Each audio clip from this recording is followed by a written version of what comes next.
starting, something I'm proud of that I accomplished. Once upon a time, there was a family. We want to take Bob on a snipe hunt. And then I fell in, but I was able to get out. It's time for the Apple Seed, an hour that uses the power of great stories to help you make sense of the world and communicate with the people who are important to you. I'm Sam Payne, your host, and we're excited to bring you some great stories today. You know, in a lot of the stories that we love, the characters are working to maintain or uncover a connection to something bigger than themselves. Think about The Lion King, in which the enormous spirit of Mufasa the lion comes in a cloud to Simba and reminds Simba that he's lost a connection to his heritage by, in essence, forgetting who he is, the son of a king. Think about Harry Potter, who slowly discovers not only his connection to the wizarding world, but also his place of prominence in that world. And who can forget this moment of longing for a mysterious connection to something wonderful? Someday we'll find it. The rainbow connection. The lovers, the dreamers, and me. Kermit the Frog doesn't even understand whatever it is he wants to be connected to. He just longs for it. And that's what this episode of The Appleseed is about. It's about connections, using stories to discover and maintain the connections to heritage and home and family and more that can unlock meaning for you. We're going to explore how an important object can sometimes be the key to unlocking a connection to a beloved place. The object in this case is a guitar owned by Detroit storyteller Reverend Robert B. Jones. I'm broke and I ain't got a dime, Lord, I'm broke. We're also going to meet a couple of New York friends who work to share ancient stories with young audiences today. Their act is kind of comical, but they know they're sharing some of the world's most enduring values in the stories they tell.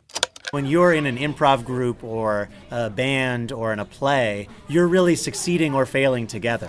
That's the Bible Players, and we're going to talk with them a little later on in the hour. But let's start with Reverend Robert B. Jones, shall we? Reverend Jones travels the country sharing a deep love of blues music with audiences of all kinds.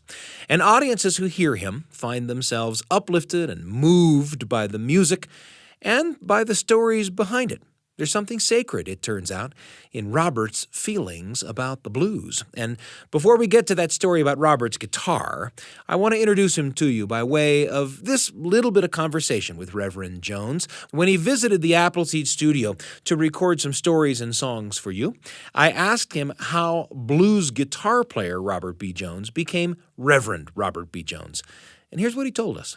My pastor was a great guy. He had pastored for 37 years and had been a great mentor to me and just a great influence and a friend. And no one expected that he was going to get pancreatic cancer and it would take him so quickly. So here I was, an associate minister, which meant I got to preach maybe twice a year, got to shake hands, say an occasional prayer, because I was always a good boy. But now we don't have a pastor, right? And we're wondering who could succeed this man. And we went into this period of upheaval. And there was a young man who was too young. He was about 17 and wasn't married. And there was a guy who was a little too old. They'd been married too many times. And there was a guy who was a workaholic. And then there was me. And everybody's objection to me was, but he plays blues. So it's like, yeah, okay. So, I was just like kind of going through one of those why me points in your life. And then the Spirit spoke to my mind and said, why not you, right? Why not you? You've benefited from this man's teaching and preaching. Somebody's got to carry it on. The mistake I made was to think that God wanted me to give up this music. But I tried to. I tried to move away from the music. And one day I was at an airport and I had my guitar case with me. And a young man asked me, what's in the case? and we started talking. I had an old National Resophonic guitar from the 30s. We started talking about guitar, ended up talking about life, ended up talking about abandonment and truth and spirituality. And that's when I discovered God didn't want me to give up the guitar. God wanted me to use the guitar in a way that was different. And so when I come to festivals or when I come to coffee houses, I just try to be the authentic me. And I'm a person who's got kind of a crazy sense of humor, and that's in there. I'm a person who loves history, that's in there. And I'm a person who loves God, and that's in there. And so I think when you do what you do and people see, you don't have to be like this dry, stale piece of toast to love God. They say, hey, that's cool. Maybe I can love God too and be who I am. So God knew all of that when he made the mix.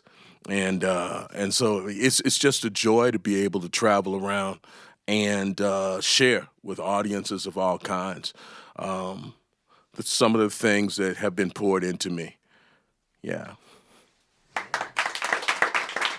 A little bit of an introduction to Robert B. Jones, talking a bit about how he became Reverend Robert B. Jones. And I'll tell you what I love about what Robert said and why I wanted to share it with you. It's that part of the story in which he realizes that it's not in spite of his love for the blues that he feels useful to God.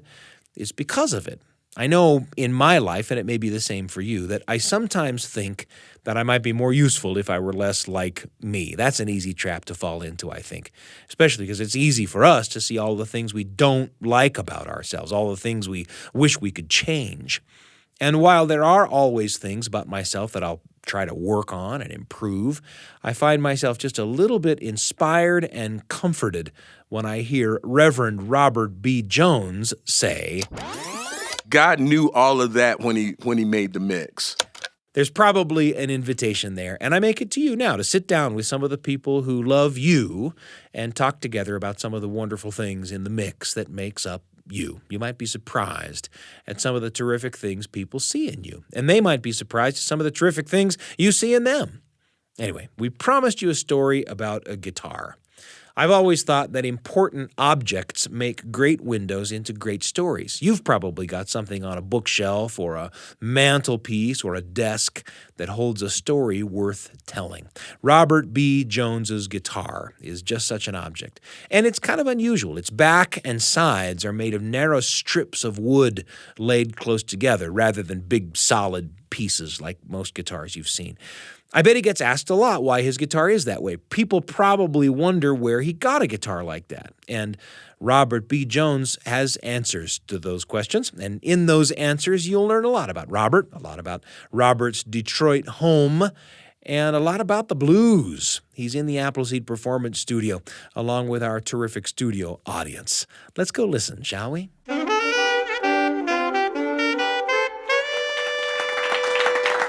Thank you, Sam. And thank you, folks, for coming out. You may have noticed something about my guitars. A little unusual. It's kind of got pinstripes. And there's a reason for that. One of the things I love about this music is that it really tells its history. It's not just, a style of music. It's the blues is not really a noun. It's not a thing. It's sort of a verb. It's what happens when folks from a certain culture and a certain time frame took music and made it their own. It's like it could start off European.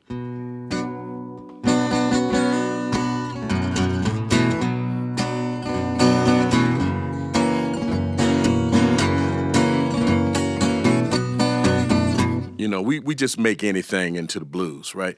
So the blues wasn't always a guitar music.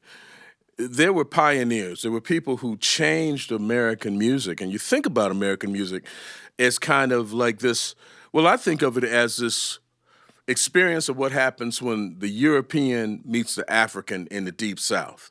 Right, that becomes American music. And there was a guy by the name of Blind Lemon Jefferson.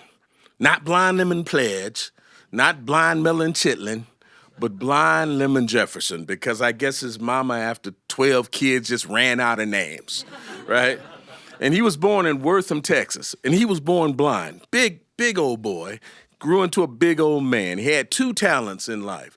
One was wrestling. Apparently, if Blind Lemon could get his hands on you, you were hit.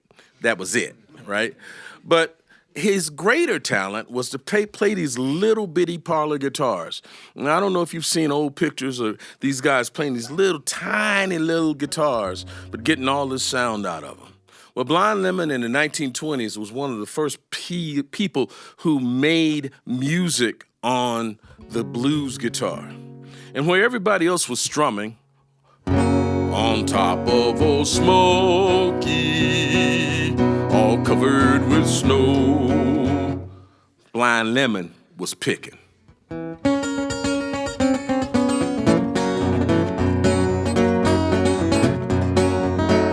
I'm broke and I ain't got a dime, Lord, I'm broke and I ain't got a dime. I'm broke and I ain't got a dime. Everybody has hard luck sometime. I was standing on East Carroll Street one day, Lord, I was standing on East Carroll Street one day. I was standing on East Carroll Street one day. One dime is all I had.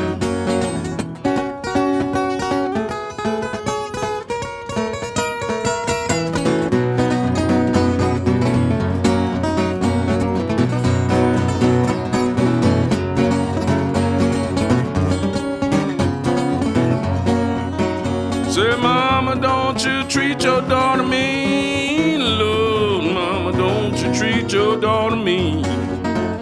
Said, Mama, don't you treat your daughter mean. You're the meanest woman a man most ever seen. Don't you wish your friends was bad like Jesse James? Oh, don't you wish your friends was bad like Jesse James? Don't you wish your friends was bad like Jesse James? Take 2 6-shooters, highway, some passenger train.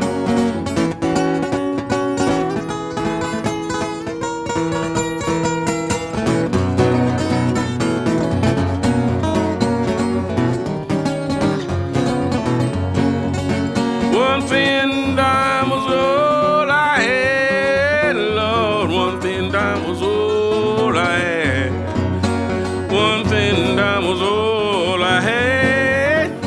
It left me cold in hand. I bought the morning news. I bought the morning news. I bought the morning news. And I bought a cigar too. Yeah. Thank you. Now, one of the things I love about Blind Lemon Jefferson, around 1910, 1912, he was hanging around with a guy named Hughie Ledbetter. Now, some people know who Hughie Ledbetter was, but some people don't. Hughie Ledbetter was the king of the 12-string guitar players of the world, according to Hughie Ledbetter. And he came up with these amazing songs that people are still singing today. You can ask kids, you know, do you know any Hughie Ledbetter? They're like, no.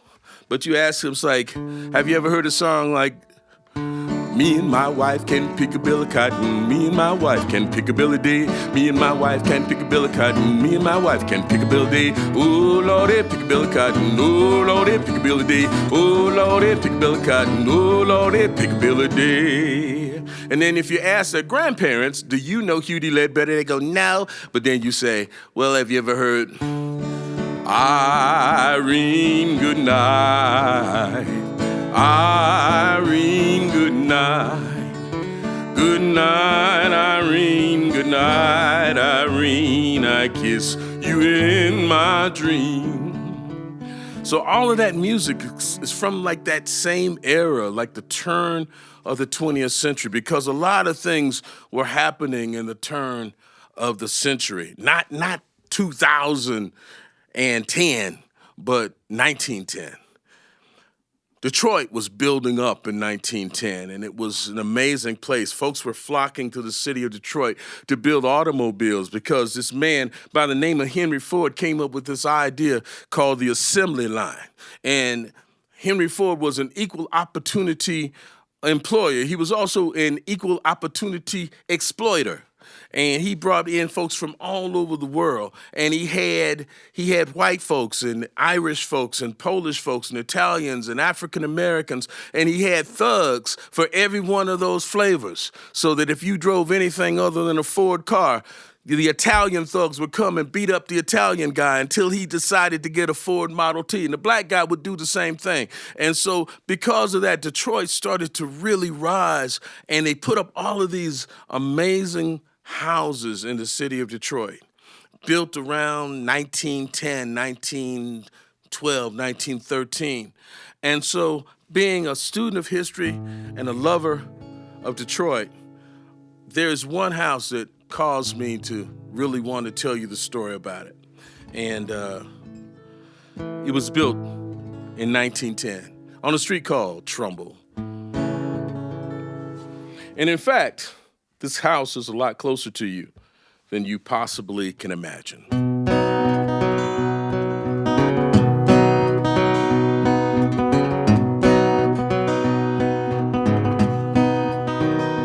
This old house was built on Trumbull Street back in 1910 when the whole world worked for Henry Ford. He was a poor man's friend. And Detroit money built it, but it outlived the fame of that city that put the world on wheels and gave Motown its name. But when you come from Detroit, you have to know, my friend, that you cannot surrender and you cannot give in. And even when you're broken and you're almost at the end, know that if you save the pieces, you will live again. Milton Smith, he lived in this old house for almost 60 years. And it had its share of singing, and it had its share of tears. Through the Coolies and Hernandezes, time would take its toll. 2012, they took her down, 102 years old. But when you come from Detroit, you have to know, my friend, that you cannot surrender, Lord, and you dare not give in. And even when you're broken and you're almost at the end, know that if you save the pieces, you will rise again. I'm just a Detroit storyteller, but I travel near and far. And a Detroit storyteller wants to play Detroit guitar. So I met a builder named Zimnicki, a man of awesome skills. Arch tops, flat tops, ukuleles, ain't nothing he can't build. He said, I got something I'd like to show you, and I think it's kinda sweet. See, I built this from this old house that used to stand on Trumbull Street. I used maple from the floorboards and walnut from the shelves. And this top is from a ceiling joist that I couldn't clean myself. Now I play a Detroit guitar made of 100-year-old wood, and I got to tell you, she sings mighty good. 'Cause when you come from Detroit, you have to know, my friend, that you cannot surrender, Lord, and you dare not give in. And even when you're broken and you're almost at the end, know that if you save the pieces, you will sing again. Know that if you save the pieces, you will sing again.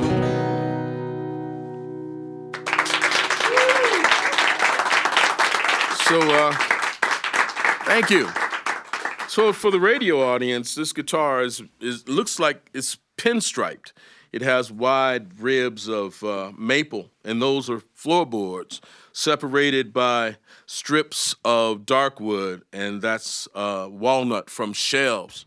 And the top is really kind of three-toned. It came from a Douglas fir ceiling joist, and inlaid in the 12th fret is the year 1910, and inlaid in the headstock is the image of the house. So no matter where I'm playing, if I'm playing this guitar, I'm always playing Detroit. Thank you.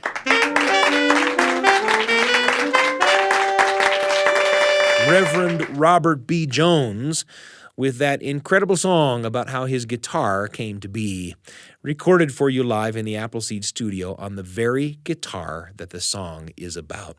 There's a lot more coming up on the Appleseed. After that performance we just heard, I look forward to a little studio talk back around the desk with friends, and that's up next. I'm Sam Payne.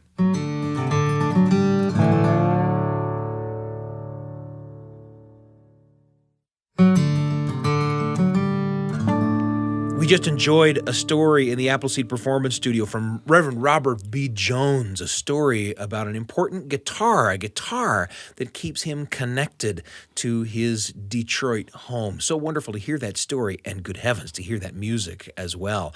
It's time for a little Appleseed Studio talk back.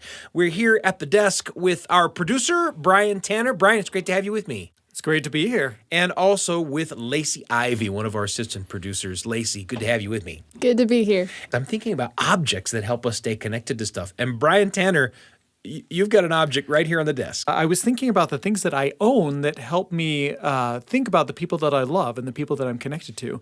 And I thought about this bell that I have, and I'm holding it up here and ringing it a little. It is a brass bell, very ordinary looking, and it has a black wooden handle. But this was given to me by my grandmother. It's inscribed here, Martha A. Tanner, educator, Nebo School District. Oh, wow. She taught first grade for decades. And they gave her this bell, and when I see it and when I hold it, I can think of her out on the schoolyard, maybe ringing the bell to bring the kids back in. And, you know, by the time I knew my grandmother, really, she'd already retired. She already had the white hair and everything. And so I think of her that way. But this bell makes me think like, no, she was young once, and she was a teacher. And she influenced the lives of hundreds of children who passed through her classrooms. And so I love this bell. It reminds me of my grandmother. Sure. What about you, Lacey? Tell us what you were thinking of as you listened to this story from Robert B. Jones. I actually thought of my own guitar. I mean, I felt so connected to this story because he's from Detroit, which is Michigan. Wow. And I had lived in Michigan for a little while. I went, and one person that I really got close to had this really, really old guitar. We went over one day. We were just having a wonderful dinner with her and her family, and she pulled it out, and I asked her if I could play it a little bit because I knew how to play. After getting to know that family for a while, she actually sent it home with me. The guitar came home with you. The guitar came home with me. Wow. So I still have it. I was away from my family, but I got to know a whole new family out there. Oh, that's so cool. You know, for me, food memories, you know, I'll eat something that reminds me of something that my mother used to make, you know, and I'm absolutely back there, you know. It's actually a food story that I brought as today's Radio Family Journal entry. The Radio Family Journal with Sam Payne. A tiny little story for you and your family, right when you need it, on the Appleseed.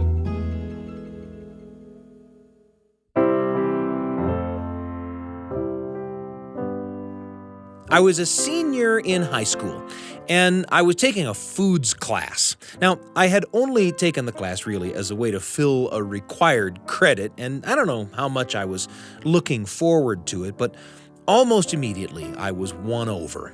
We learned about cooking temperatures and about keeping food preparation surfaces clean, and about how to properly wash a dish, about why you include certain ingredients in baked goods. I mean, some of it was science-y, and some of it was like a health class, and some of it was like living in the school cafeteria. And I remember watching a video in class about how to frost a cake. This was way, way before the great British baking anything, and I was mesmerized.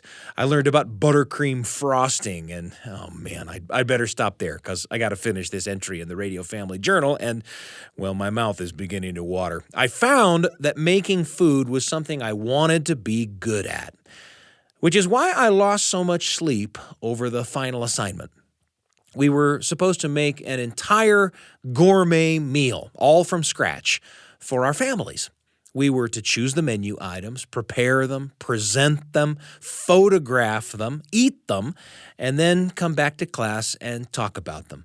And we knew about the assignment from the beginning of class, and I fretted over it like it was the ACT test. And I didn't get any relief until my mom said, "Why don't you make one of your grandmother's Greek dishes?" Now, my great-grandfather was an immigrant from Greece. As a kid, he had lied about his age to get a job on a ship, and he came to America and stayed. He fought for the United States in World War I.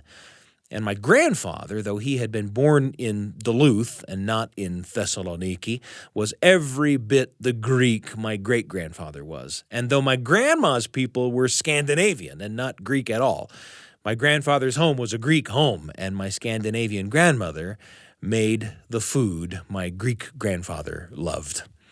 I didn't know any of this. In those days, I lived in an American middle-class town in an American middle-class way. I was pretty much like every other kid in my American middle-class school, learning the American middle-class stuff that all of them were learning, and I didn't think much about my heritage.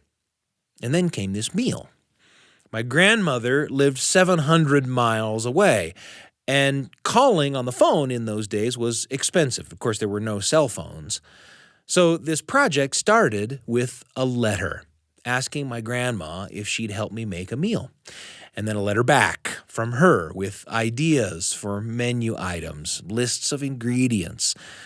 And on the day I made the meal, I did call her. I held the phone under my chin, stretching the long phone cord over to the kitchen counter and to the stove and the oven, as my grandmother gave me tips about how to make the food of my family. And with making the food came stories, the stories of how my great-grandfather got here and about the branches of the family still in Thessaloniki at the foot of Mount Olympus.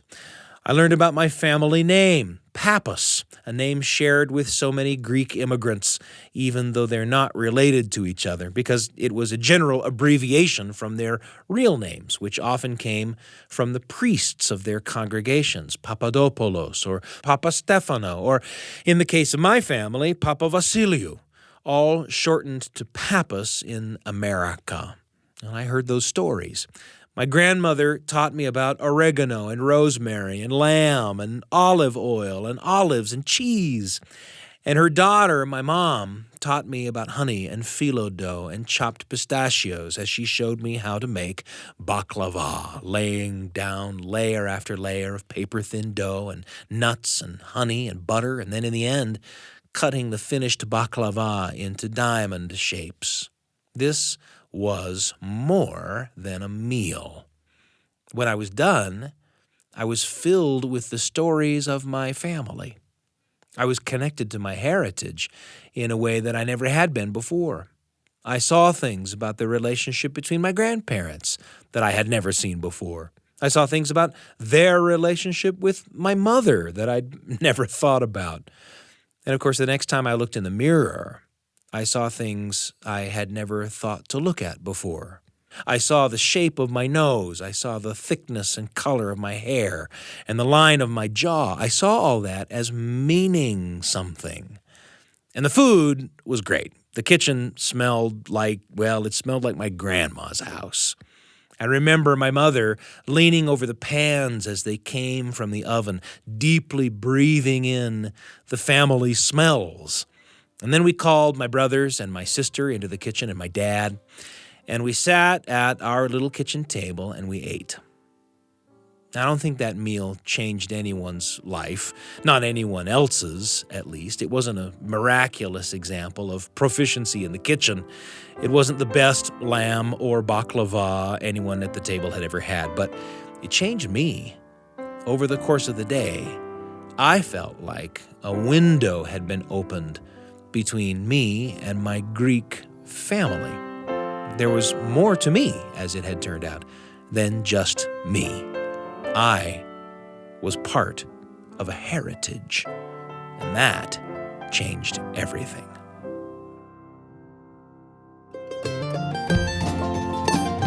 The Radio Family Journal with Sam Payne. A tiny little story for you and your family, right when you need it, on the Appleseed.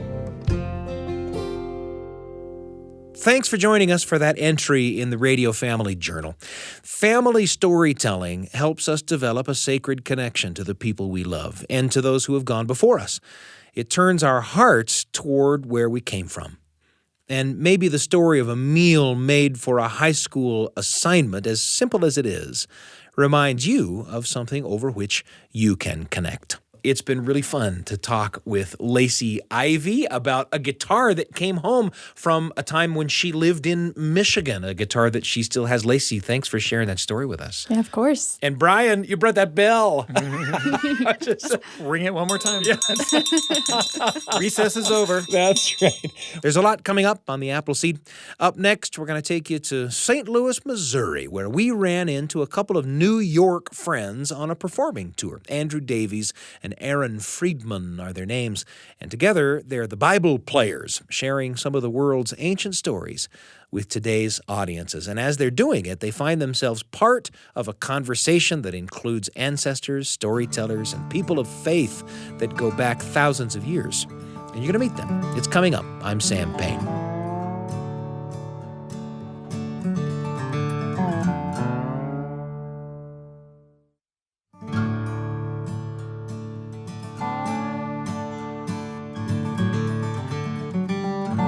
It's such a pleasure for me to be with you on today's episode of The Appleseed, an hour that uses the power of great stories to help you make sense of the world and communicate with the people who are important to you. After all, great stories can change the world.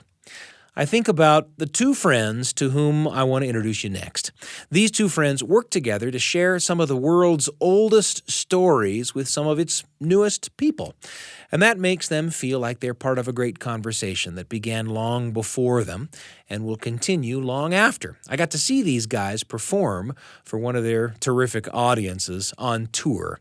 And that's where we'll begin the story. We're at the Jewish Community Center in Creve Coeur, Missouri, in the audience to hear the Bible Players, an improv and storytelling comedy duo specializing in presenting Torah stories to audiences of all ages. Now, the players are Andrew Davies and Aaron Friedman, and while they're based in New York, they tour all over the country, and they're in Creve Coeur as guests of the St. Louis Storytelling Festival. And here, like in other places, they present an hour dedicated to stories that allow them to showcase certain values, courage or community or respect. And they teach audiences the Hebrew words for those values as well. And tonight, it's Hesed, the Hebrew word for kindness. And they're sharing lively, funny, dramatic renditions of the story of Moses and Zipporah, Isaac and Rebekah, along with a generous sprinkling of jokes and costume pieces, and even a recurring bit called Mitzvah Moments, in which they present very brief lessons about precepts of good behavior, like commercial breaks between stories. And their audience of kids and their families is spellbound. And it's near the end of their performance now, and they have time for one more story. And here are Andrew Davies and Aaron Friedman to set it up. This comes just after they've asked the audience if anyone has ever been to Jerusalem. Some raise their hands. There's a special spot in Israel. There's a special spot you may have visited if you got to go there. There's a special wall. There's sometimes people write notes about their hopes and prayers and dreams, and they put the notes on the wall because that used to be part of the Beit HaMikdash, the temple in Jerusalem. And the rabbis tell this story about why the temple was built in that particular spot. They say it was because of the chesed and kindness of these two brothers. Now, these two brothers were farmers. One of these brothers lived by himself, and the other brother lived with his 3 kids and his wife. And with that, Andrew and Aaron get ready. One of them portrays a man snoring, and the other, for a moment, portrays the man's wife. And they're both wearing their Bible players' uniforms, brightly colored T-shirts, one red and one blue, and ball caps to match. The ball caps say, "The Bible Players" on the front. You'll like hearing Andrew and Aaron here, but you'll also get to hear the delight of their audience right up close to the action. The story starts with the snoring man waking up from a bad dream.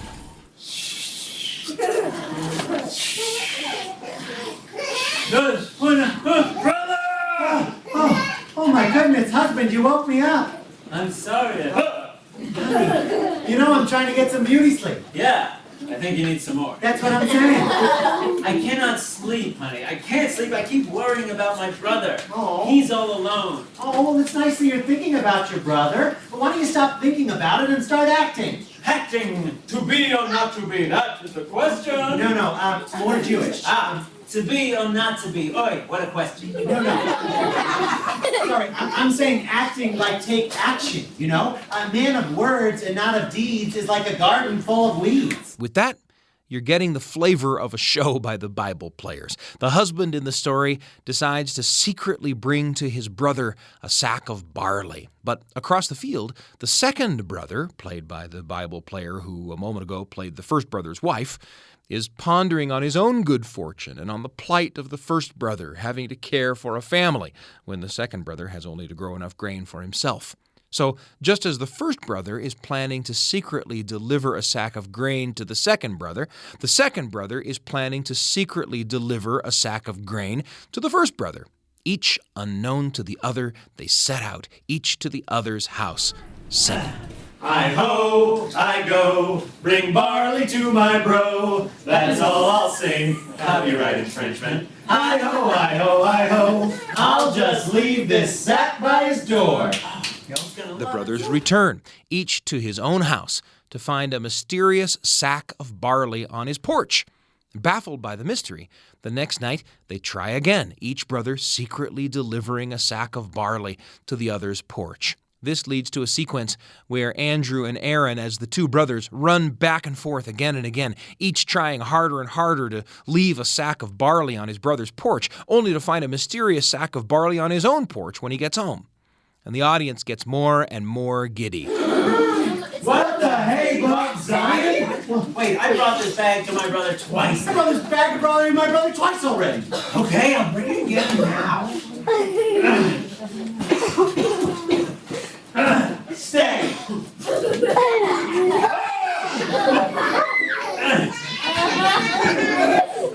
Stay.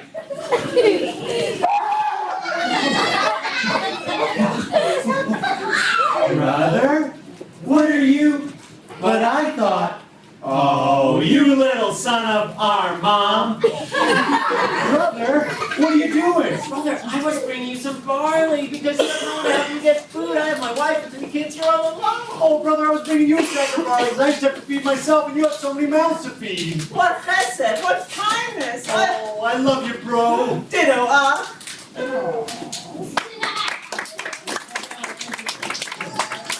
The Bible players take a bow and then lead a discussion with the kids and grown-ups in the audience about hesed, kindness.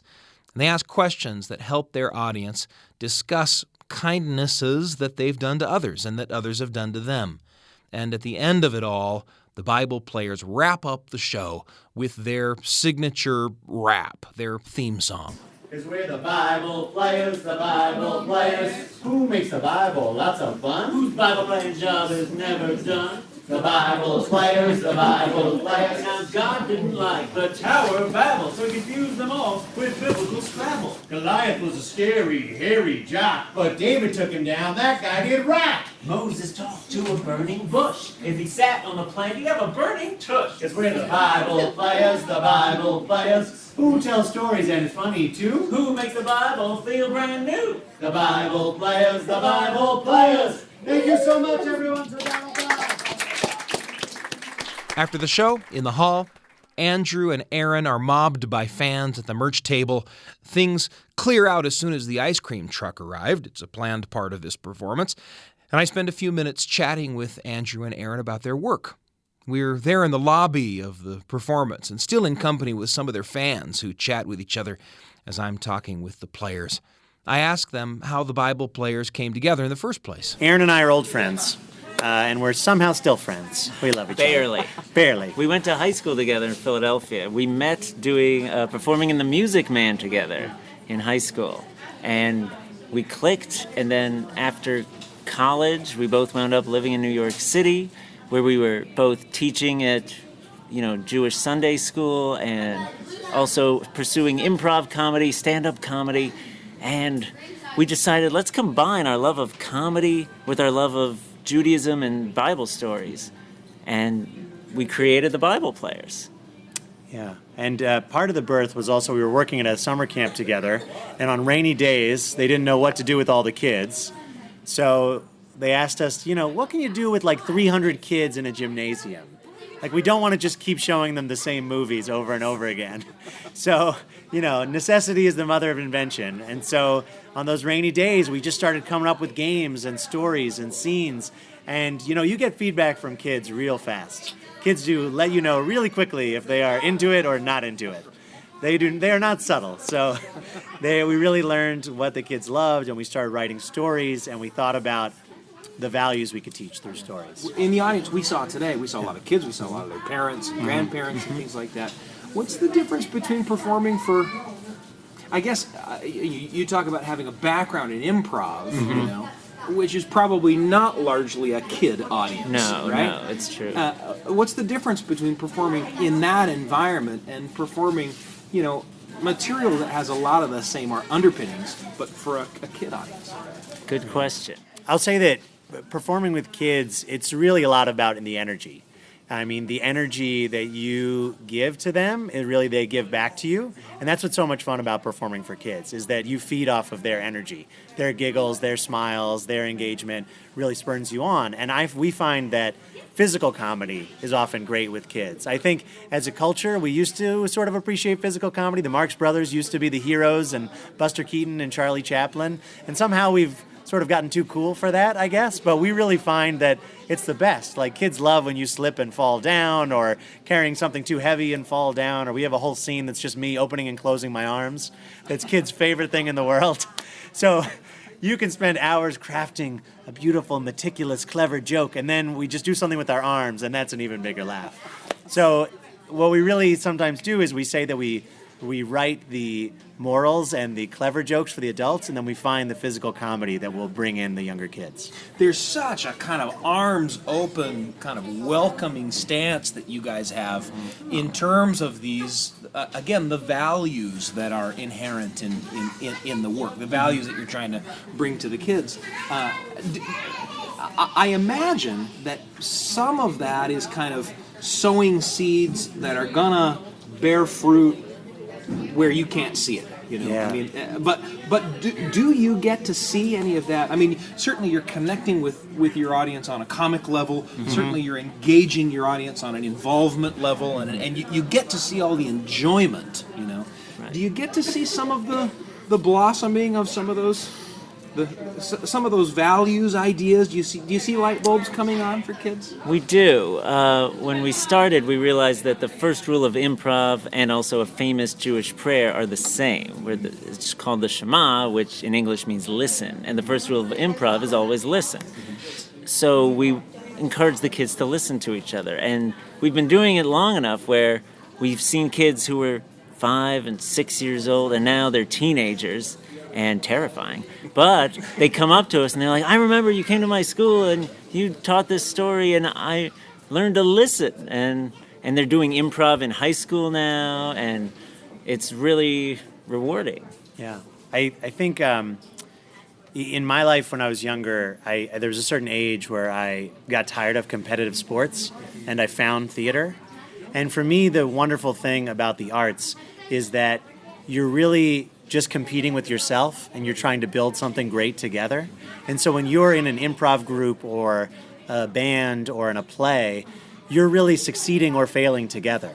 You really have to lift each other up. You have to work together. And so we try and really embody that with our spirit and how we work together.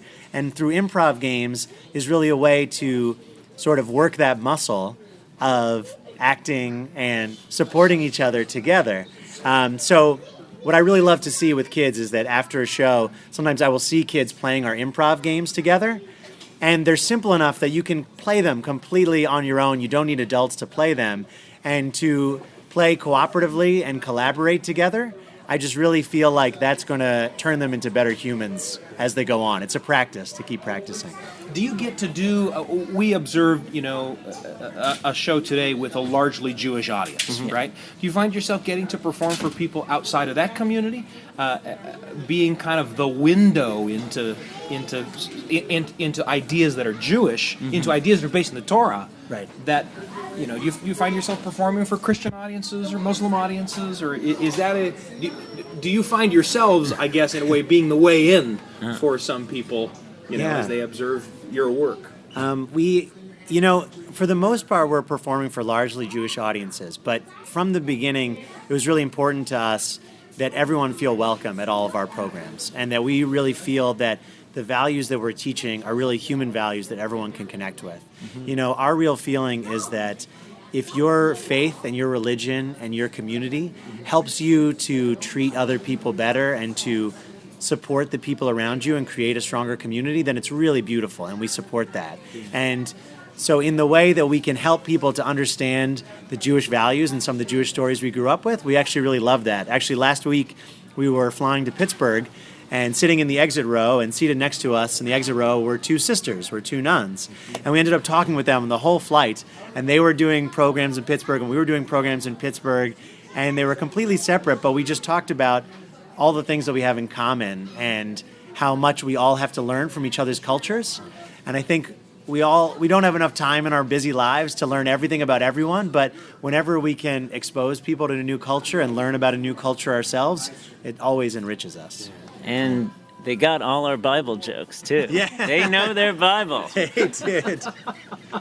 And speaking of Bible, that's why we called ourselves the Bible Players. We didn't want to leave anyone out. If we called us the Torah Players, someone might think, oh, I don't know a lot about the Torah or the Hebrew Bible. So it's really about inclusion rather than exclusion. So our values are usually kindness, community, respect. And peace in our home. Peace in the home, spirit. Like, it's all basically wonderful things for everyone. And I guess finally, I'm always interested in, a couple of guys like you get together and you say, hey, let's do, it's 2011, and you say, hey, let's do this thing. That ought to be fun, right? And then, you've been doing it now for a number of years, and surely it has held, some surprises for you. It's become richer in some ways than you thought it would in 2011. Describe some of that process. How has this sort of grown bigger than your original idea, if it has? What happy surprises have the Bible Players had for you guys over the years? I guess the first thing that jumps out to me is that it's just been such a delight to get to see so much more of America and meet so many more people. So I think before we started this, we were really, kids of the Northeast, and our lives were like basically the world goes from Washington to Boston. That's pretty much the universe. And I think since we started 5 years ago, we've performed, I think, in 25 states now, and we've really just got to know a lot of people, and we always love to kind of go out and just talk to people. And I think working with people and teaching people improv who have never played any improv, never done any comedy, and seeing the joy and the excitement that they feel, oh, I can really do this, has made me just think about what are all the things that we don't think we can do that maybe we can. I think when you see that spark in someone of like, oh, improv's not so hard, I could do that. It makes me think, oh, maybe I could take up that instrument I've been thinking about, or maybe I could be a lawyer. Well, not that far, but maybe I could do something, Yeah. For me, I've just learned more about the Bible. Our tradition teaches us that there are 70 faces to the Torah, or the Hebrew Bible, meaning any verse, and you can interpret it 70 different ways. And that's what we're supposed to do. We're supposed to keep interpreting and maybe it could be this and maybe it could be that. And that's a reminder that we try to teach kids, like, how do you make this relevant for you today? How do you interpret this story? And it's fun to see them play with that. The joy of play is something lost nowadays. And adults experience it when they see their children experiencing it. That there's something beautiful about telling these biblical stories, and for Aaron and I think we were a little detached from our Judaism after high school and through college, and I think finding this avenue for us of making it our own has been amazing. And I think what's beautiful about the Jewish tradition and many others is that we're having a conversation with our ancestors. That every time we write a new version of a story, we're having a conversation with the rabbis who wrote a version of the same story 1,000 years ago. And being a part of that conversation makes you feel part of a continuum that goes beyond yourself. And whenever you feel part of something bigger than yourself, it makes you feel good. A conversation with Aaron Friedman and Andrew Davies, the Bible Players, in Creve Coeur, Missouri. The Bible Players were in town as part of the St. Louis Storytelling Festival. You can find more about them at their website, www.thebibleplayers.com. I'm Sam Payne, and you're listening to The Appleseed, Tellers and Stories on BYU Radio. We loved talking with Aaron and Andrew about their work as the Bible Players. And while there's a lot that delighted me about our chat, there's one part of the conversation that I keep coming back to in my mind. It's that part of the conversation right at the end. In fact, this part. We're having a conversation with our ancestors. And being a part of that conversation makes you feel part of a continuum that goes beyond yourself. And whenever you feel part of something bigger than yourself, it makes you feel good. Yeah, that part. We're having a conversation with our ancestors, and being part of that conversation makes you feel part of a continuum that goes beyond yourself, and whenever you feel part of something bigger than yourself, it makes you feel good. I like that a lot, and I think it's worth taking Andrew and Aaron at their word. Be part of a conversation that's bigger than yourself by figuring out to what and to whom you are connected. Reverend Robert B. Jones takes part in that conversation when he talks about his blues heroes and plays their music on his own on that guitar made from the wood of one of Detroit's long-gone houses. I feel a little like I got to be part of a conversation bigger than myself when I called my grandma to get help making a Greek dinner. And Aaron and Andrew make themselves part of a conversation that's bigger than themselves when they make up fun new ways for today's kids to hear the ancient stories that have nurtured and taught their ancestors. So what will you do? Find an important object in your house and ask the person to whom it belongs to tell its story. Make some favorite family food and tell the story of how it came to be important to you. Find a new way to tell an old tale to bring it alive. I bet you can think of something. And remember, the stories you love become part of your story. Thanks to Reverend Robert B. Jones, Andrew Davies, and Aaron Friedman for being part of our show today. Find us online at byuradio.org/Appleseed or download the BYU Radio app for great ways to enjoy all the programs produced by BYU Radio. The Appleseed is pleased and proud to be part of that family of programs. I'm Sam Payne, and I can't wait to be with you again on the Appleseed.